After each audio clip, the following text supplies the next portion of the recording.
Welcome into Missing the Point. This is actually episode 100, but we have a big old celebration planned for you all later.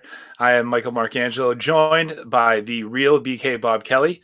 And it was a Patriots off week, which means that this is going to be a very Cowboy-centric podcast.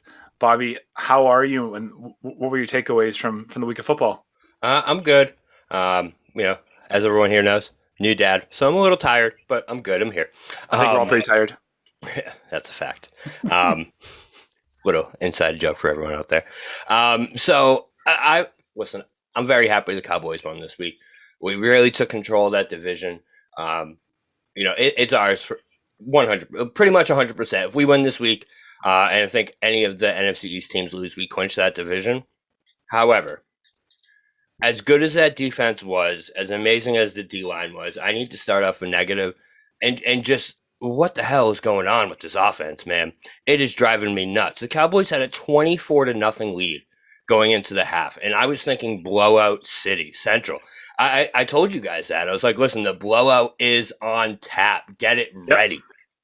That's not how that second half went. Dak Prescott just looked lost in that second half, man. He did everything he could to try and give the football team that game. That pick six in the fourth quarter was the most inexcusable rookie throw. And he's what, a fifth-year pro now? Yep. But in Dak's defense, the D-line, the defensive lineman was midair, so he blocked the linebacker that was spying. You still can't make that throw, though. In that situation, right? You can't make that throw over the middle like that. You're just begging for someone to jump into the lane of that pass and pick it off. You know what I mean? Probably 6 out of 10 times, if there's a decent linebacker there, a decent safety lurking, he's going to make a play on that ball. Yeah. It's just in the fourth quarter when you're up, I think we were up 14 at that point, you can't make that throw. You cannot get that aggressive. Another thing that drove me a little crazy is the play calling. I got to say, I'm so sick of 3rd and 9 screen passes. I feel like I'm watching goddamn Josh McDaniels be the offensive coordinator for this team. It's driving me crazy, man. But I don't want to get too negative about it because hold on, before you get positive, right, can I chime in with my negatives? Yeah, I do. And I say this because there have been a couple of wins this year that Patriot fans have celebrated, and you yourself have said, "Yeah, that's not a really good win. It's a W, but it's an ugly win." This was an ugly win. Let's just go over the fact that the Dallas point totals. First quarter, 18 points. Second quarter, 6 points. Third quarter, 3. Fourth, nothing. They let the football team of Washington walk right back into that game with Kyle Allen looking like an actual pro quarterback in the fourth quarter. I think a couple of things that stand out. If you look at like the dog days of Green Bay when McCarthy was still there, where the offense looked just like one dimensional, it was seam routes, out route, maybe like a hitch. That's what you're seeing in Dallas. Except he should not be ruining Dak Prescott right now. Dak is everything that you say that he is and more. But when you look at his stats for the week, 22 of 39 for 211 yards, 1 touchdown and 2 picks. That's atrocious, and they are the front runner in that division. They should blow out. And now I know, Ron Rivera has that team coached up pretty well. They do, Washington does fare pretty well against good teams, especially when they are the underdog. They're frisky for sure. Yeah, and divisional games are always close. But the hallmark of a championship team, and you've said this before, is you beat the teams that you're supposed to handily. Yep. That did not happen this week. So it was like a cardiac. I mean, it was a cardiac episode in the fourth quarter. You got to win. I get it. 9-4. That's awesome. But I walk as an objective football fan when it comes to the Cowboys and not the Patriots. I walk out of this game and say, you were lucky to get out of it. Let's hope that they learn from that and they don't just say, well, we won. A win's a win. Yeah, I completely agree with you there. The hallmark, like we've always said, hallmark of championship teams is the first thing, like you just said, is beating teams you should beat, and you beat them well. You look like you're a better team than them. The other thing is when a team is down, you take your foot and you put it on their throat and you don't let them get back up. Those two things are so concerning. So the biggest thing you remember at the beginning of the season with this team was like, I was like, this seems different. This seems like a team that does handle business. This seems like a team, because that's what they were doing. They're playing crappy teams. They beat the absolute shit out of them. They're playing good teams, and when they had them down, they put their foot on their throat and they kept them down. You look at the Patriots game, that we were very resilient in that game. We came back. There was a lot of things that were encouraging. You look at the Giants game, we smoked them when we should have. You look at the Chargers game, we took care of business. The Panthers took care of business. Second half of the season has been a completely different story, man. You look at the Raiders game, 36 points to a team that hasn't even scored 13 points since. You look at this past game where we were up 24-0 and win 30-23. Like, it's just, or what was it, 27-20. 27-20, yeah, 27-20. It's just these things that keep rearing their ugly head.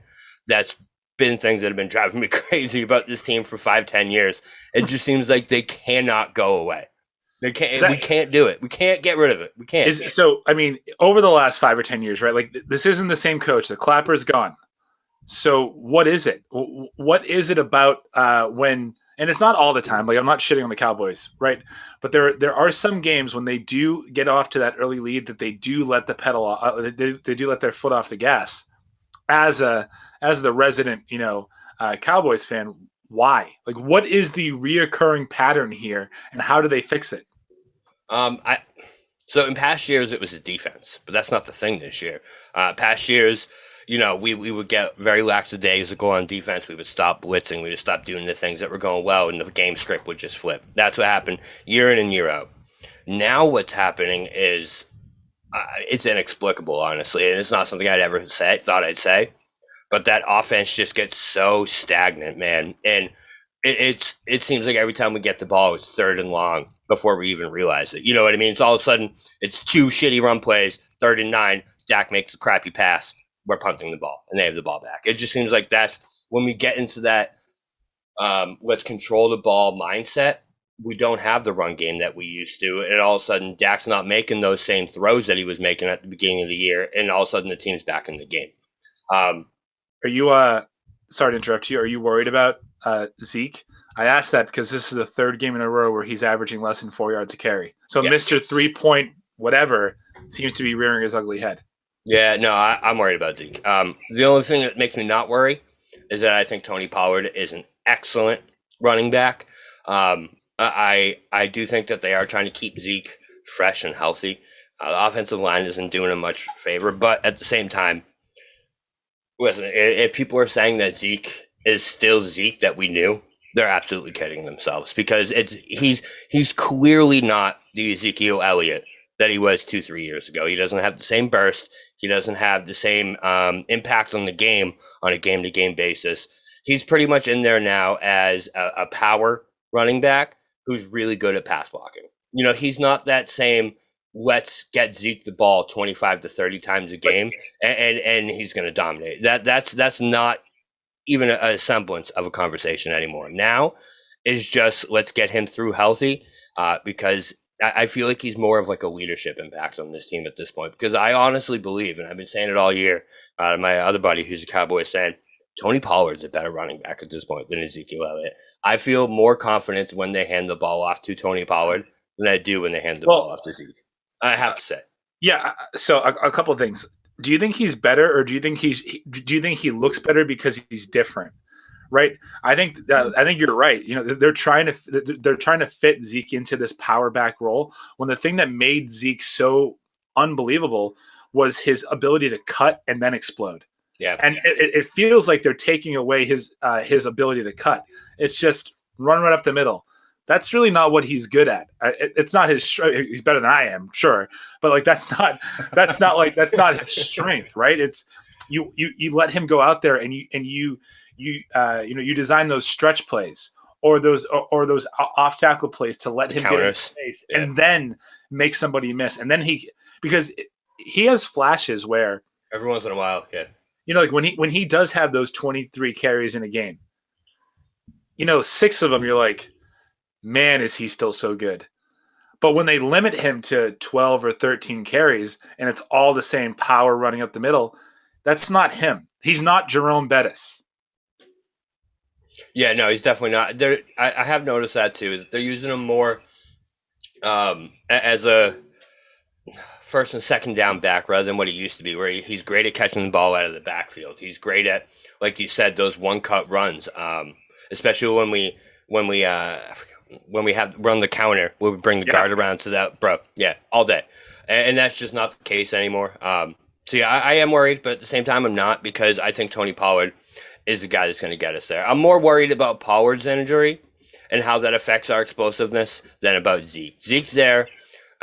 He's a great pass blocker now. Like I said, he's just not that explosive running back anymore. The reason that I'm not worried, though, let me get to it. All right, is this goddamn defensive line, man. I have never seen a Cowboys defensive line play like this. All right, you look at so let's see here.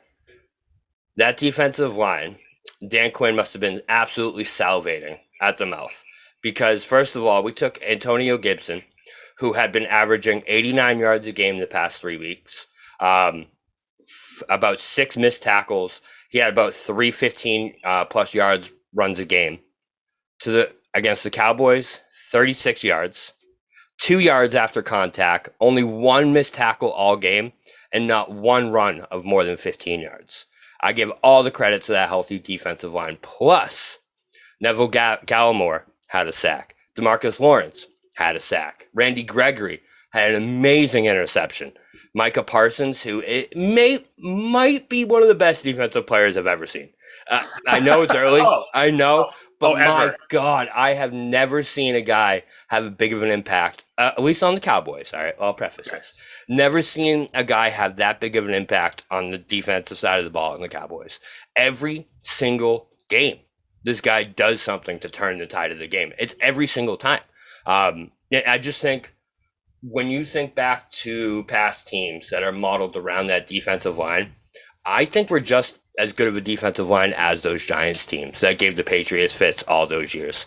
I think this defensive line, once it gets into the playoffs, will be able to make some noise, and we're going to stop some very decent quarterbacks because they're not going to be able to throw the goddamn ball.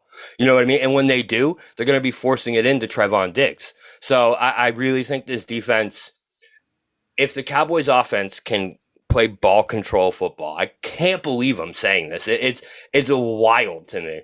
But I actually think that this defense can carry us into the playoffs and carry us far. Because it's absurd how good that D-line is right now. That's two uncalled for shots at Patriots and Patriot fans this episode already. Like, already, we've been here for 10 minutes. I ranked them number 1, all right? I got to hold on. Big market tease. But you pointed out their last week. You pointed out their loss to the Cowboys. You said the Giants fan, that they gave us fits. Great. What I will say is this defense is, is it Micah or I think is it Micah or Mika? Micah Parsons, right? Mika's from Road Trip. Not Road Trip, Euro Trip. I think he is the most impactful rookie on the defensive side of the ball since JJ Watt. I think that's fair to say. I think you just have to scheme for just him. And when you do that, you compromise yourself against, DeMarcus Lawrence. And then if you try and throw the ball, then you have Trevon Diggs, who my favorite part about him is he will take risks. And he's going to lose, 30% of the time. But, man, like those other 70%, when he knows he has you and it looks like there's all this leeway, then all of a sudden he either breaks up the pass, picks it off, or knocks it out of your hand. It's like, man, like that he's skilled. Your biggest deficiency, let's just call it what it is your coach. It is. The man only won 1 with arguably one of the most talented quarterbacks of all time in Green Bay. And now he's running the risk of just shut up, dude. Like, we're going to win. Just shut your fat mouth. Stop talking. Let your players go out there and play. And you have there has literally only been 3 coaches in the last 10 years that I believe have less of an impact on the actual team but he's one of them. I hate him. I think Dan Quinn should be your head coach moving forward. And I think he knows enough to say, listen, I'm not an offensive guru. Let's bring in someone that can manage Dak in the run game and the pass game. He won't screw it up, and that defense will still be, what it is right now. I mean, they went from the absolute worst defense in the league to now they will win you games, and they'll win you more often than they won't. So they just won us the game. The 100% that game is accredited to that defense. Without that fumble recovery for a touchdown, without the sacks, without the fumble at the end of the game, who knows? Maybe Washington goes right down the field and ties that game if we don't force that fumble at the end. So 100% they won us this game. I do want to, before we move on to anything else, I do want to talk about Micah Parsons real quick, because this guy, listen, when I compare him to some of the best defensive players in the game, or some of the best defensive seasons we've seen over the last 10 years, it's actually comparable when you look at what this guy is doing. Right now, he's averaging almost 5 pressures per game. In the 2016 Khalil Mack season, which we all see as one of the best defensive seasons we've ever seen, he averaged 6 pressures a game. Micah Parsons is averaging 6 tackles a game. Khalil Mack had 3 tackles a game that season. Micah Parsons is forcing a quarter of a fumble. So he's forcing a fumble every 4 games, which is right on par with that Mack season. Right on par with the 2018 Aaron Donald season. It's just what he's doing as a rookie is so absurd, because he absolutely already is a top 5 to 10 defensive player in the league. Yep. As a rookie. So I have to say, I've never been happier to be wrong about a pick in my entire life, because I'm sure you guys remember, I wanted Surtain bad. I wanted him. And yes, he's awesome, but my God, he is not Dak Prescott. Yes, not Micah Parsons. Not even close to Micah Parsons. I mean, that's why having a linebacker or someone like Micah Parsons, that he makes your secondary better, because he forces throws under duress, which, again, I can get on board. You have less of a sales pitch to make to me for him being Rookie of the Year or whatever award you want to give him than you did last year for Peyton Pritchard. So, I'm on board. I am on board. You know I love my rookies, bro. Yeah, I know. I'm on board with that. Okay. So 27-20, Dallas over the football team. The Cowboys go to 9-4, 5-2 away. Washington 6-7. Again, they're that purgatory, right? They are 1 or 2 players. Chase Young being hurt does not help, but they are either a star quarterback or a one more star defensive player away from being a 10-7, 11-6 team. So I think if Fitz doesn't get hurt, because remember, they started the season with Ryan Fitzpatrick as their starting quarterback. Is it about the same with Heineke? Heineke hasn't been that bad, right? I think it's about the same with Fitz than it was with Heineke, right? So I think it's probably the same. The difference is Ryan Fitzpatrick will put you in bad positions because he thinks he can overcome them. Heineke, due to his inexperience, might not know that it's a bad one and might get you in trouble. But I think, if you call everything even, he's better with the football.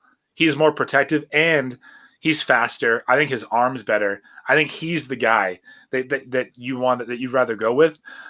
But, I don't know that he's a top 10. I hope that in 10 years we can reference back to this and I'm wrong.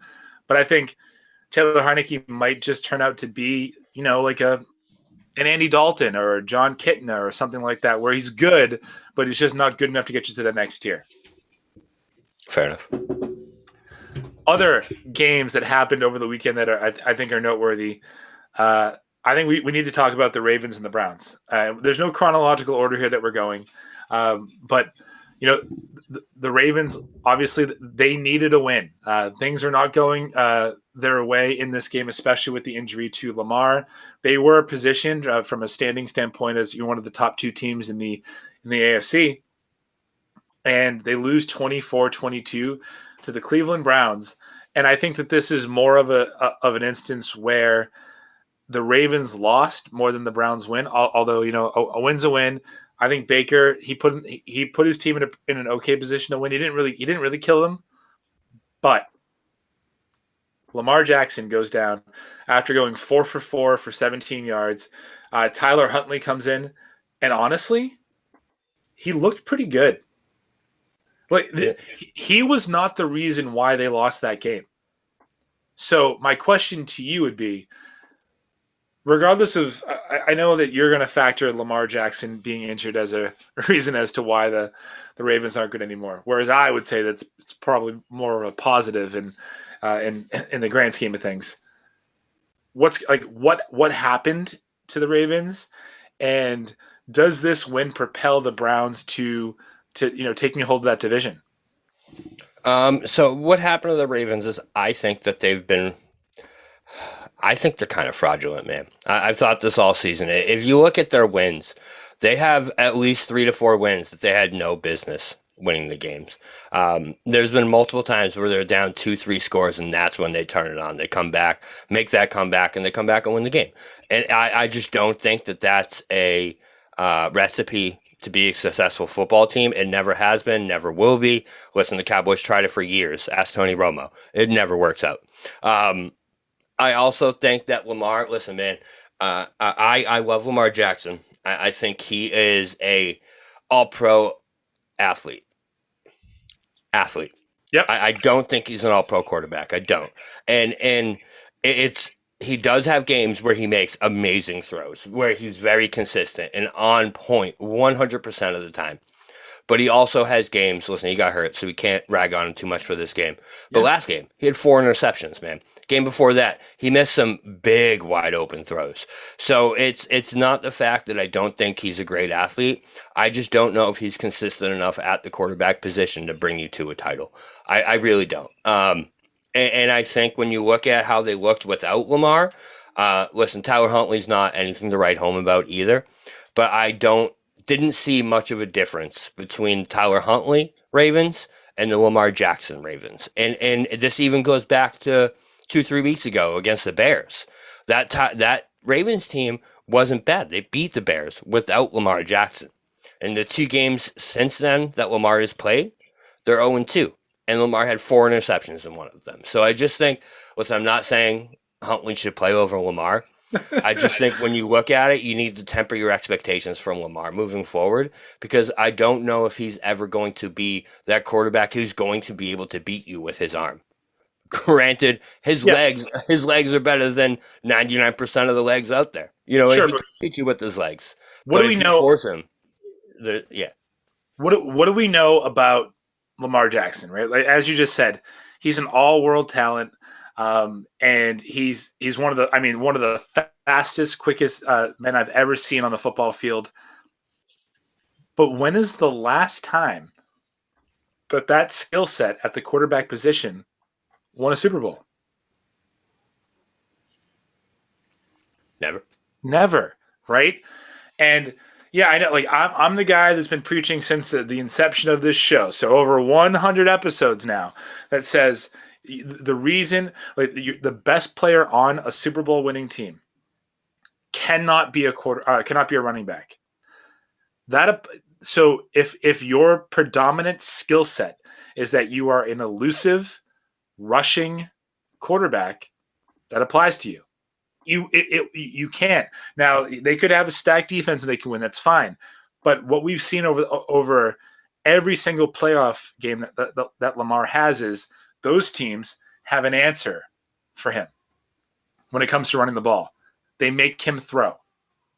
And 6 out of 10 times, he can't make that throw. So what do you do? I mean, the Ravens are in a really interesting position, I think, right? Because let's say that Lamar comes back, he plays really well, they go to the playoffs, and then they lose the first game, and Lamar puts up a stat line like he will, like he has in the past, of 17 for 38 for 195 yards passing, 1 touchdown, 1 pick with 60 yards rushing. What do you do? Do do you bank on him? Is he the guy that you build your team around?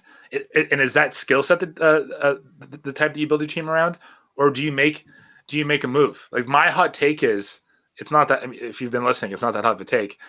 They will never win a championship because of Lamar at quarterback, and I don't think he will be worth the money that he will be asking when he becomes a free agent.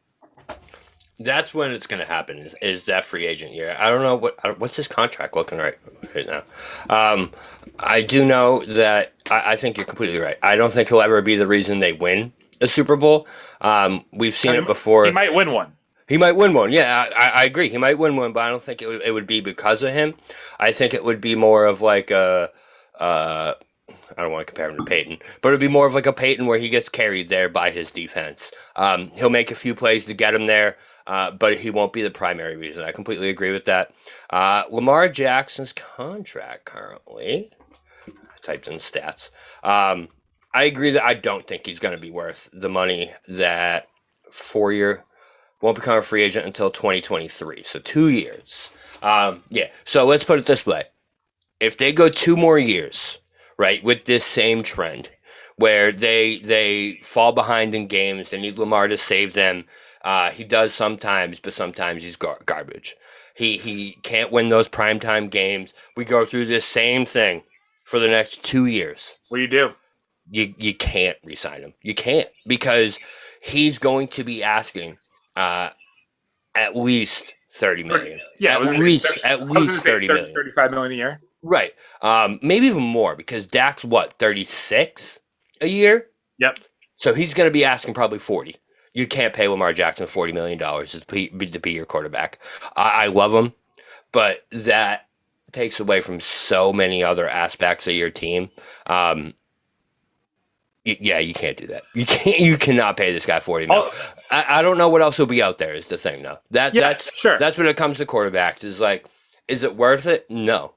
Is there an option out there that's more worth it? That's the question. Yeah, well, when you say more worth it, I mean, I think if you can spend $6 million a year on a quarterback, like again, not him per se, but like a Tyler Huntley, as opposed to a $40 million a year on Lamar Jackson, and then spend elsewhere. I think you have to. I think that you have to think long and hard about that. I think the biggest thing whenever we see like a backup quarterback come in, right? It's okay. So everyone has their go-to.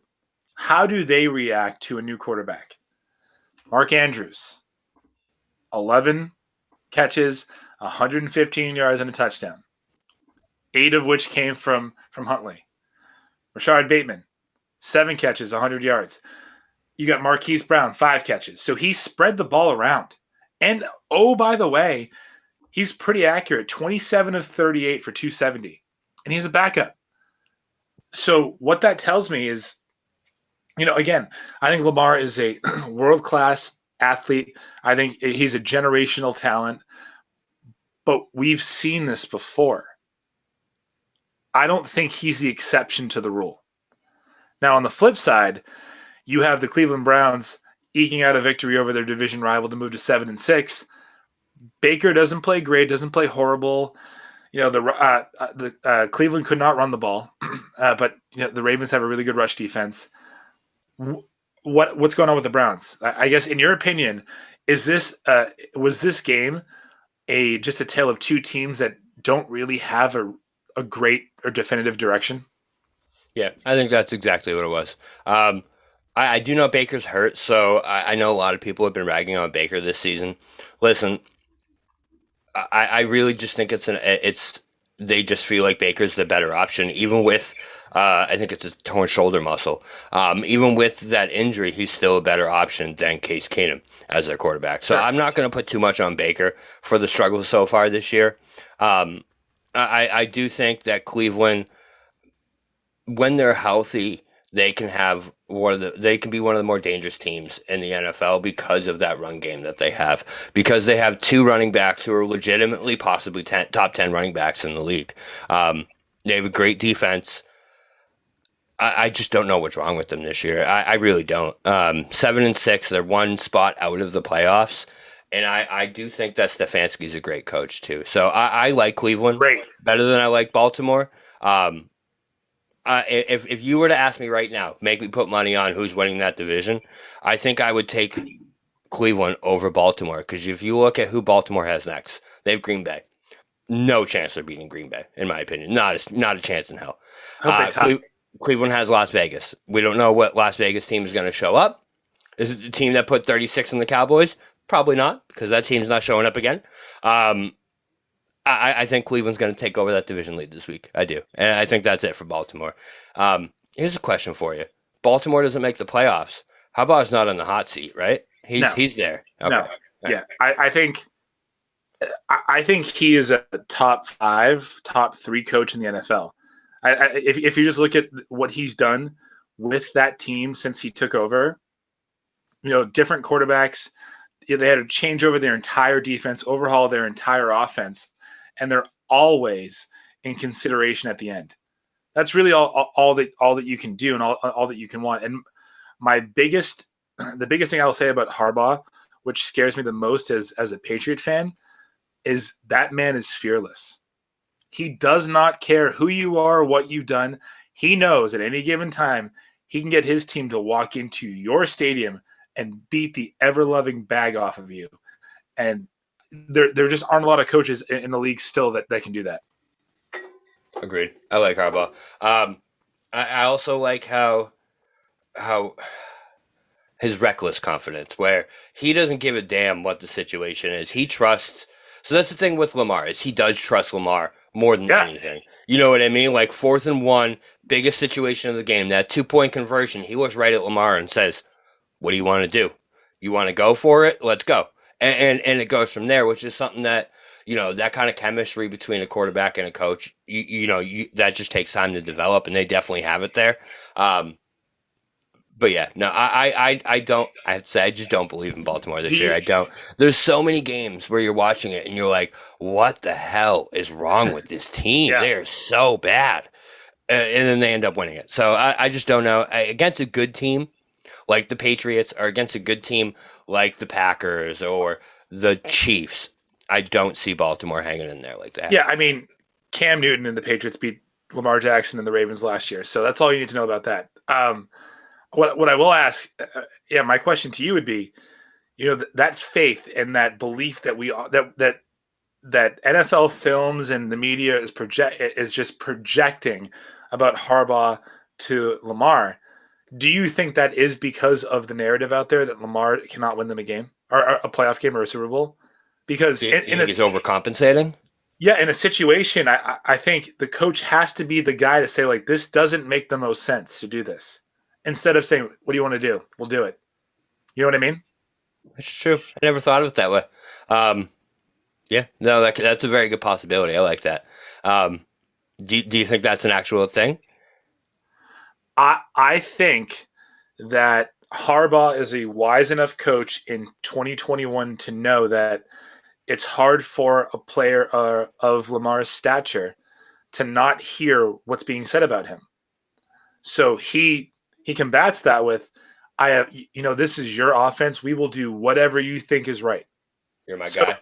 Yeah, I mean, I think, listen, he's attaching his name to living and dying by Lamar, which is noble. I think that's great. But I have to wonder, like, we never saw this with Flacco, right? Harbaugh made the decision and that was it. Now it's like, oh, there's this narrative that maybe Lamar can't win you a game or like a playoff game. Maybe, it's this, maybe it's that. And all we see is, I trust him, whatever he wants to do. It feels like it's a little bit of an overcompensation, but I don't know that. Kind of like the Cam Newton Bill thing. I love Cam Newton. Hardest worker in the building. Yep. Just like Chad Ochocinco back in 2011, right? I mean, just such a great player in practice. Can't fucking line up in a game, but he's so good in practice, man. Like, just hard worker. I like it. Can we talk now about the game that I think at the beginning of it we were all like, yeah, like it's bad, and then it became a game at the end. The Buccaneers and the Bills. Now, Buccaneers, they held on, 33 to 27. They let up a monstrous fourth quarter push to tie that game at 27. But then if you give Brady the ball in overtime, again, 8 times out of 10, we know what's going to happen. I think Brady at 44 to go 31 of 46 for 363 and 2 touchdowns, no picks. Oh, and by the way, 7 carries for 16 yards in that game. Like, it's unbelievable what he continues to do. And if you look at and if you just look at the receivers, I mean, 5 receivers had more than 3 catches. He's still doing what we all thought he was going to do, and he's still the same player that he was 10 years ago. Some might say that he's better. But let's talk before we get into the Brady, filleting of the show. The weekly ritual. Yeah, I mean, now they fought towards the end, and that's commendable.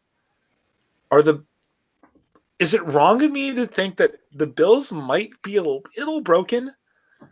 Like, no. It just seems like, the beginning of the game, they're down what? They're down 24-3, and they made a comeback. It's commendable.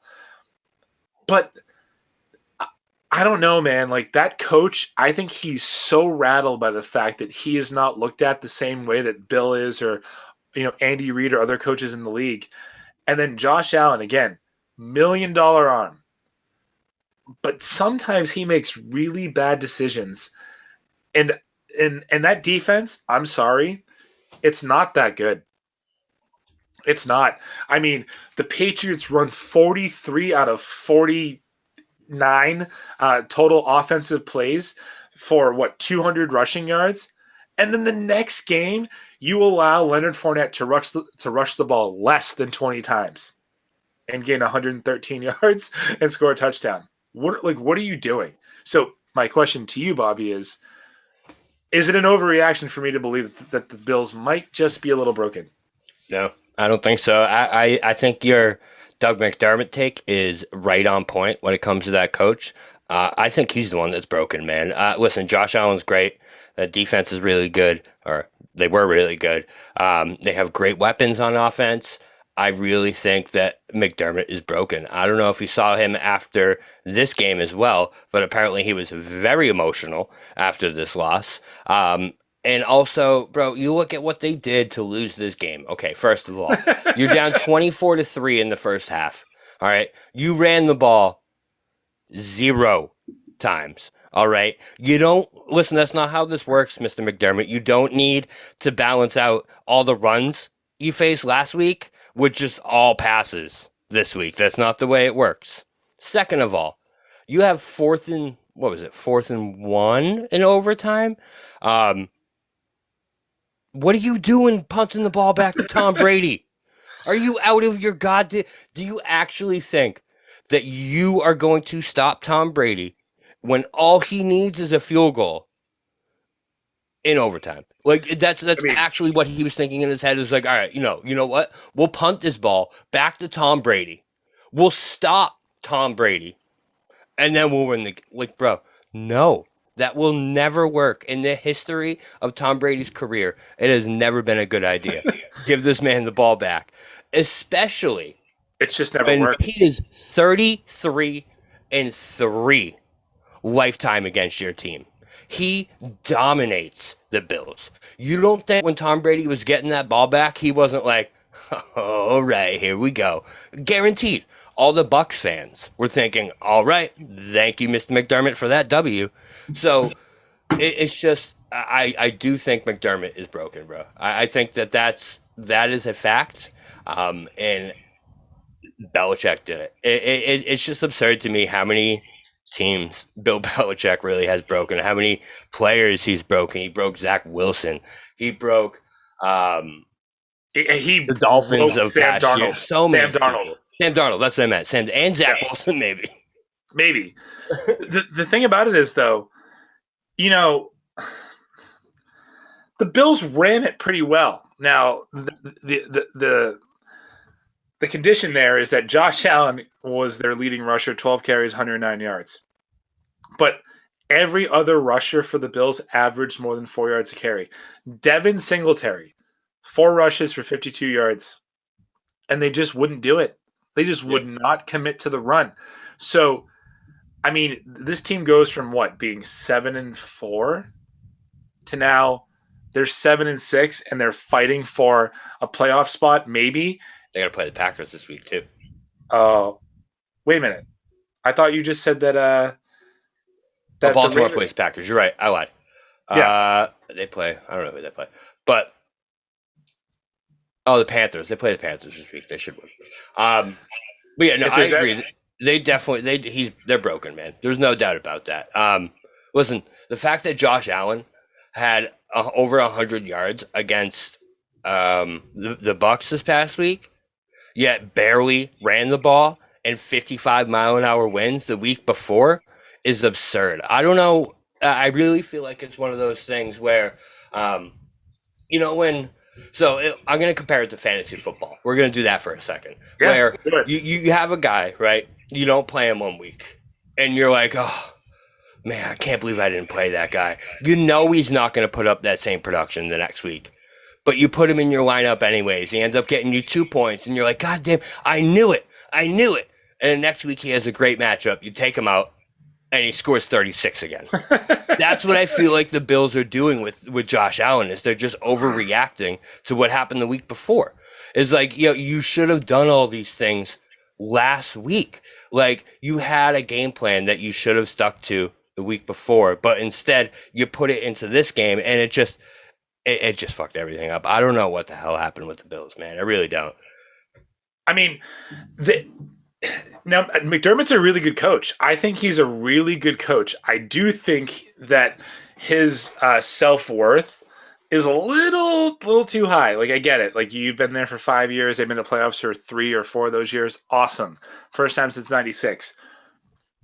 You should probably win a Super Bowl before you say, yeah, I mean, before we give all the credit to Belichick, like, it's not on him, it's on the players.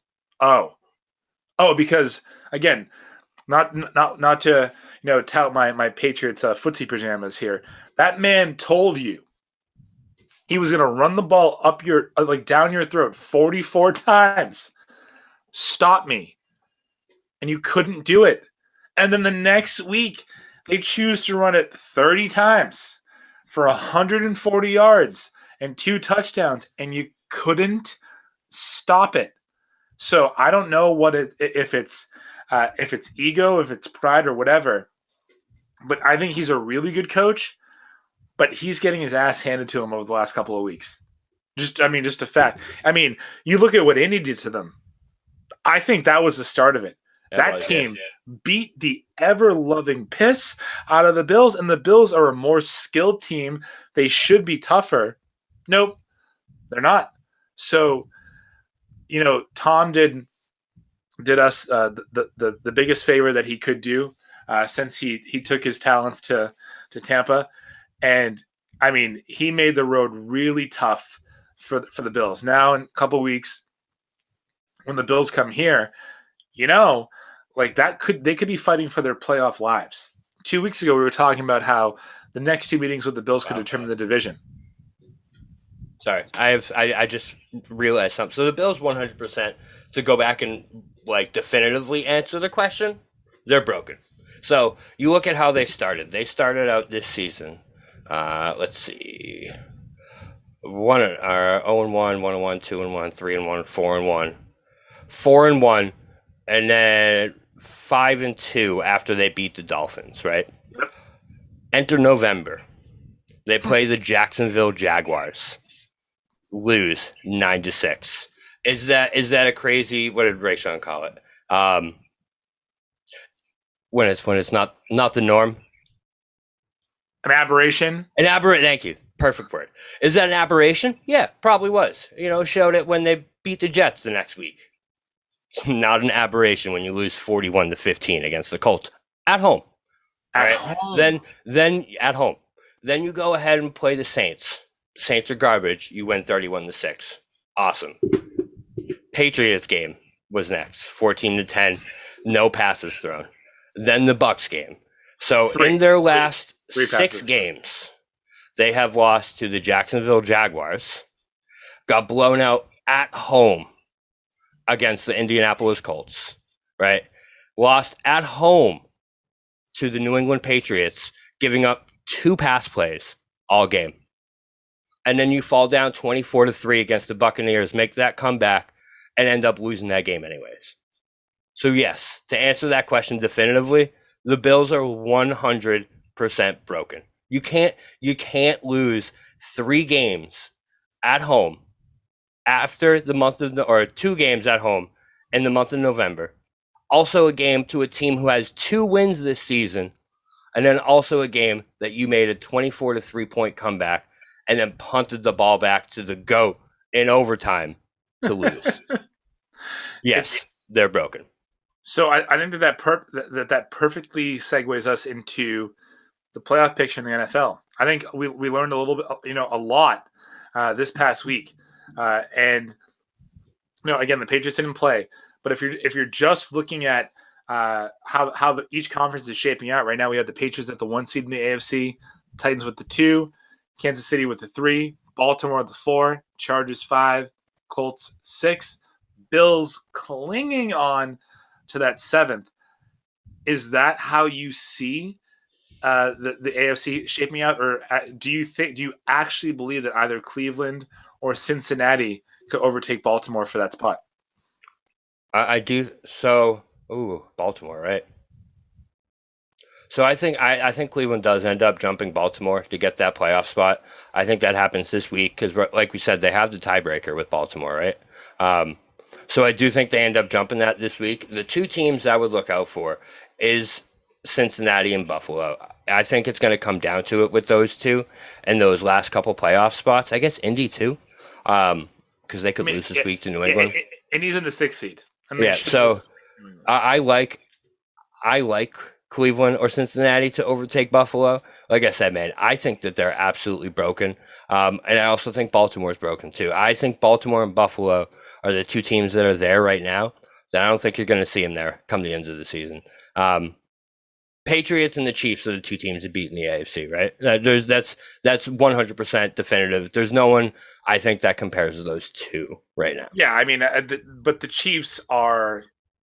I mean, if they are what we saw this past week in their 49-8 or 48-9 win over Vegas, then they're the team to beat, because their defense, which was absolutely atrocious in the first 6 weeks, has been lights out, relatively speaking, since.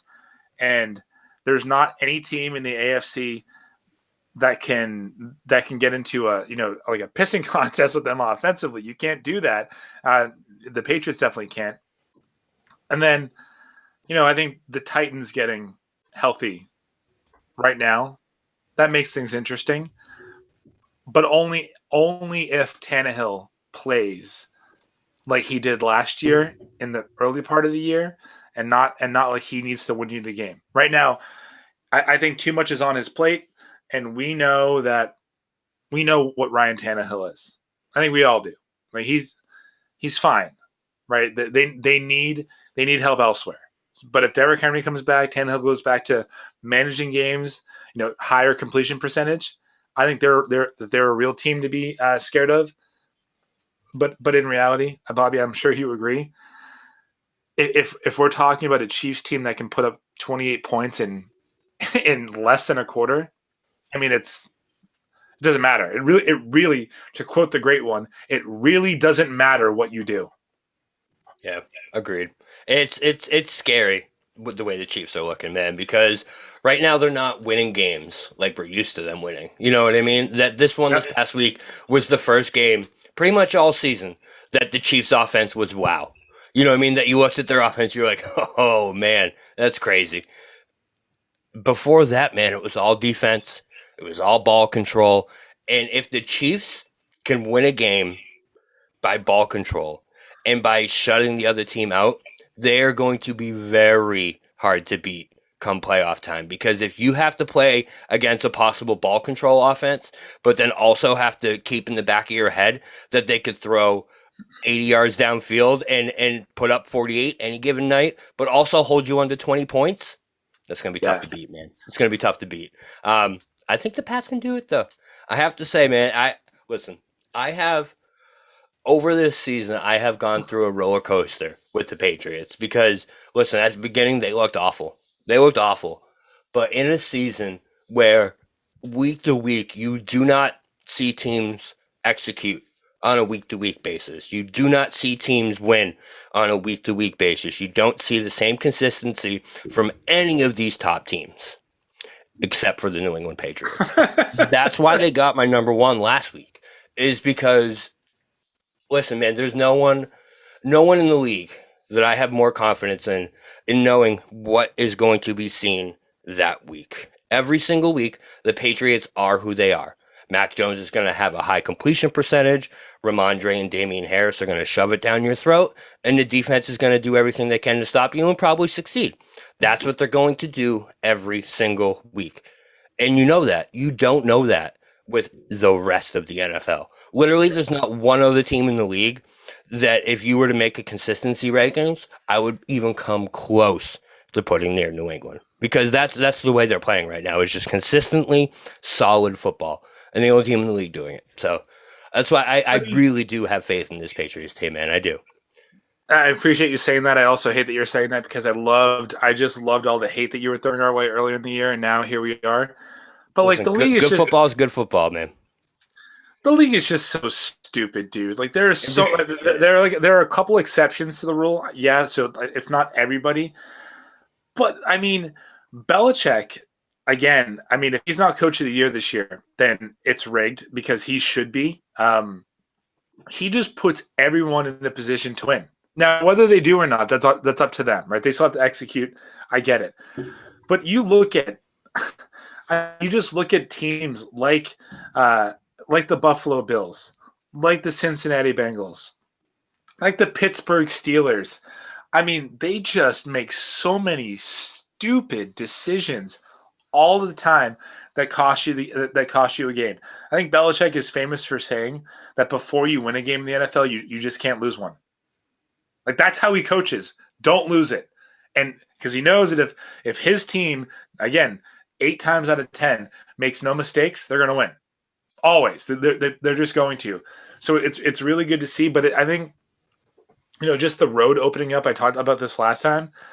Like it's ridiculous. I mean, you have one-armed Baker Mayfield. You have no Julio, no Derrick Henry, Tennessee Titans coming in. I mean, the ground is just, or the road's just being paved for the Patriots to make a deep playoff run. I hope they do. But I think it all comes back to coaching. On the NFC side, because I know that we want to get to your power rankings. If the season were to end today, here's how the NFC would go. Number 1, Green Bay Packers. Fucking frauds. 2, Tampa Bay Buccaneers. 3, Cardinals. 4, Cowboys. 5, Rams. 6, Niners. And 7, Washington Football Team. Now, on the fringe at 6 and 7 are the Minnesota Vikings, the Philadelphia Eagles, the Atlanta Falcons, and the New Orleans Saints. So what happens? Is that what we're going to see it towards the end of the year? Or who do you think makes a push, or who falls off a cliff? I'll tell you what, the difference in the quality of top 5 NFC teams, I'd say are better than the top 5 AFC teams, right? Top to bottom. You look at those 6 and 7 seeds, and it is just a dump off, man. You go from the Rams to San Francisco, Washington, Minnesota, Philadelphia. Let's just put it this way. The fact that Atlanta and New Orleans are both still in prime positions to get into those wild card spots tells you all you need to know about the bottom of the NFC. They're garbage. The bottom of the NFC is absolute garbage, which is why, to me, it's so important for the Cowboys to get out of this goddamn 4 seed, man. So important. Listen, you're telling me I have a chance to play San Francisco, Washington, Minnesota, Philly, Atlanta over the Rams? Are you kidding me? After the way the Rams looked last night, man, that is one team I do not want to see in the playoffs. So I honestly don't give a damn who's in that 6 or 7 spot because they're not going anywhere regardless. And I just want to play one of them. So that's where my NFC playoff picture comes from. I do think if there's one team we're going to catch, though, it's Arizona. We play them once. And honestly, I don't have much faith in Arizona, man. I really I don't. mean, their coach is better than yours. He is 100%, but he's not that great. And I just, I don't know. If there's one team I think that we can catch, it's Arizona. We're not Green Bay and Tampa Bay. Those are 1-2 in the NFC. I do think Green Bay is a little fraudulent. We've talked about this before because of that COVID toe. I had to do it. By the way, that Collinsworth little blip, funniest thing I've ever seen. Or was it Collinsworth? No, it was Joe Buck. Joe Buck making fun of Aaron Rodgers. One of the best things I've ever seen on live TV. But yeah, I just want to get up into that 3 spot, man. I mean, Aaron Rodgers and the Packers, they're going to go 14-3 or something like that, and then they're just going to lose their first game. Yeah, like he will not. Not even worth talking about. Like I've talked about this way too much. The Cardinals, I think the top 5 teams in the NFC, I think 2 of them are really flawed.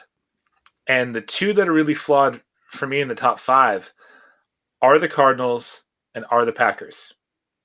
I think, overall the Cowboys are a well-balanced team when they execute, right? I think they're opportunistic on defense, which is something that you can't really plan for.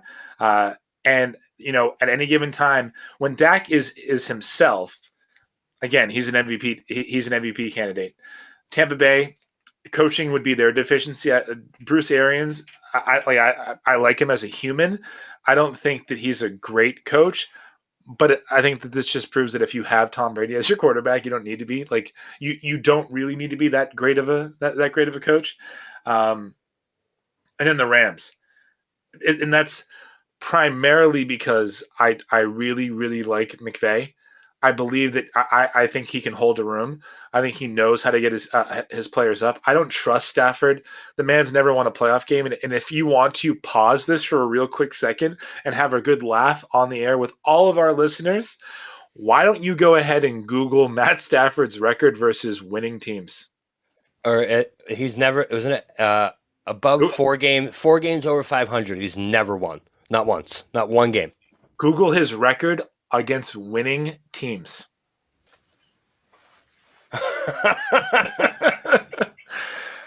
So, do you want me to read it out? Yeah. For all of those listening, driving, walking, whatever they're doing, can you please tell us what Matthew Stafford's record versus winning teams is? So going into last night, the 1-2 record so far this year brought Matthew Stafford's record versus winning teams to a resounding 8-67.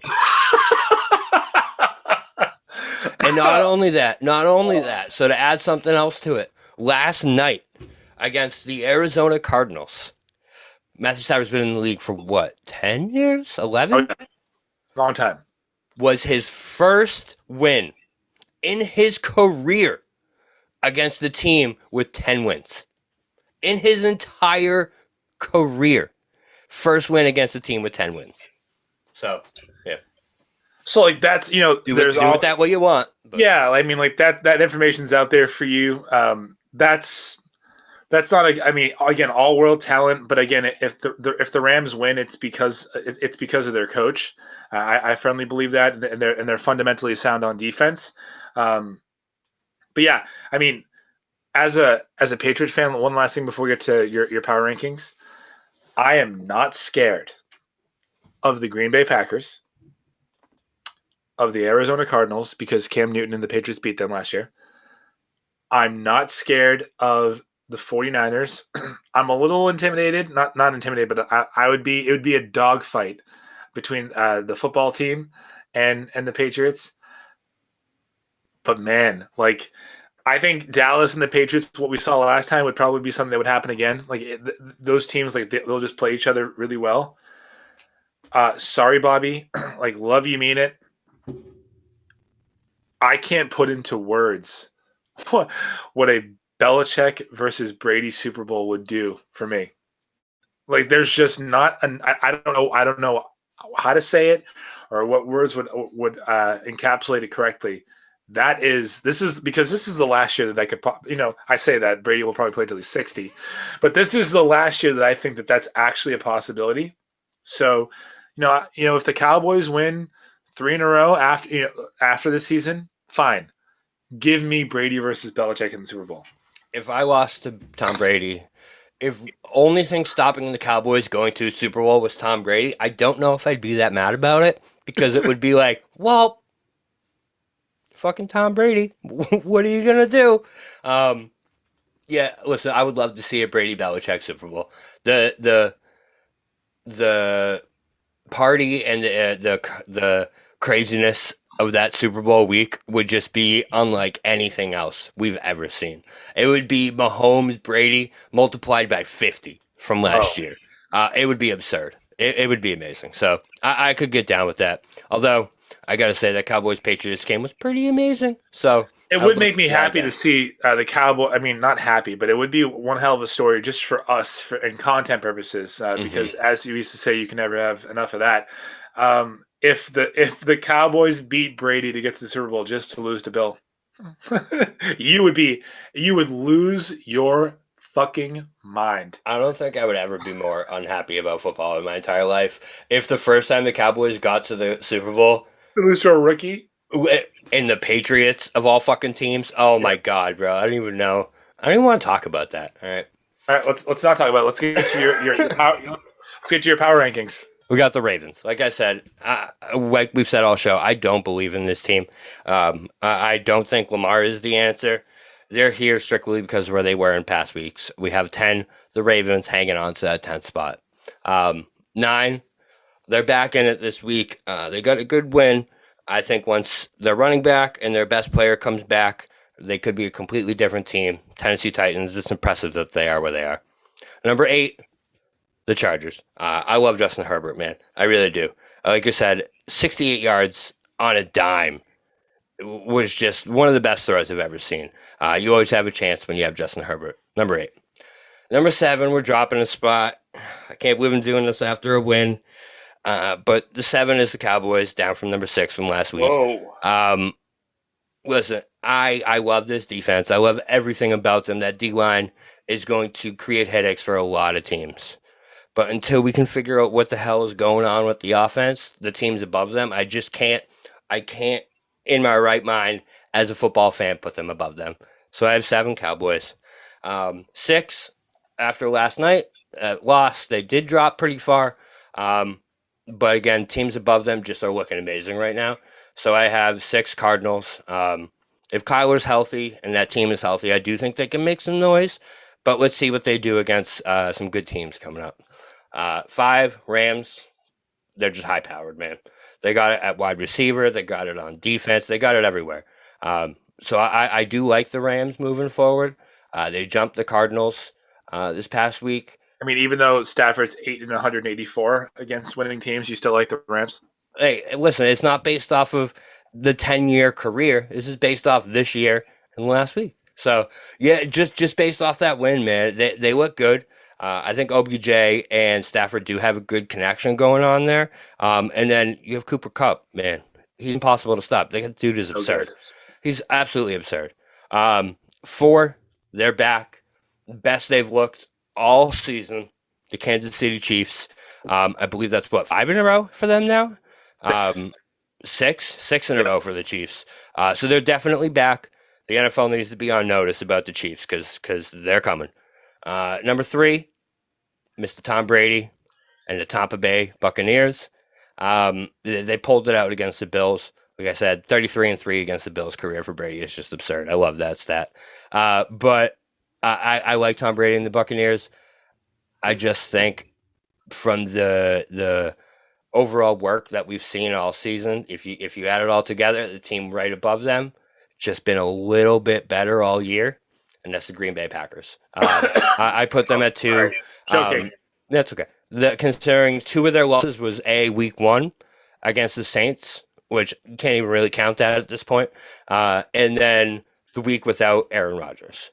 So far this regular season, when Aaron Rodgers has been in there, playing up to his speed, playing the way he should, this team is really friggin' good. Packers number 2. Number 1, second consecutive week, literally because there's no one out there that has done anything that makes me think differently. Usually on bye weeks, I like to jump teams up.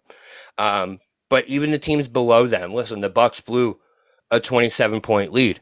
The Packers had some of the worst special teams I've ever seen in my goddamn life on Sunday football. The Chiefs, listen, the Chiefs, that was 1 week. We don't know what they could be. There's one thing I do know, and that's who the New England Patriots are. They're a good defensive team. They're a team that's going to shove the ball down your throat, and they're a team that's not going to make any mistakes. And right now, that is saying a lot more than the rest of the NFL. So number 1, second straight weeks. I can't believe I'm doing this again. The goddamn New England Patriots. This was supposed to be the rebuild year, man. This was supposed to be the year I was able to shit on you guys, and here we are, the fucking number 1 team in the power rankings. You started. I mean, you tried really hard at the first 6 weeks of the year. I mean, you were wearing your hater, you're sipping your Haterade and wearing your Cowboys pajamas. But listen, I think that's a great list. I'm really surprised that the Cowboys are 7th because I think that they are better than a few teams that are above them, regardless of what their record is. But I can't help but love the fact that those Bills are off the list. Bill is above Tom, and it just gives me hope that it is Bill versus Tom in the Super Bowl. One last thing before we sign off, you should all stay tuned in the next few days for our 100th episode celebration. It's going to be something that you're going to want to listen to. That we will talk about all the hits and misses over the first 100 episodes. So really looking forward to getting the whole crew back together. But before we go, Bobby, do you want to say anything? Just that I love this every week. I can't believe we've been on it for 100 episodes now. It's unreal to me that we've gotten this far. We haven't killed each other yet, and that people actually still like listening to us. So it's kind of cool. Thanks, everyone. Yeah. Shout out to Ray for downloading us in every household in Dorchester. We love you, mean it. And until next week, for Bob Kelly, Craig D'Alessandro, this is Mike Marcangelo saying thank you so much for listening to Missing the Point.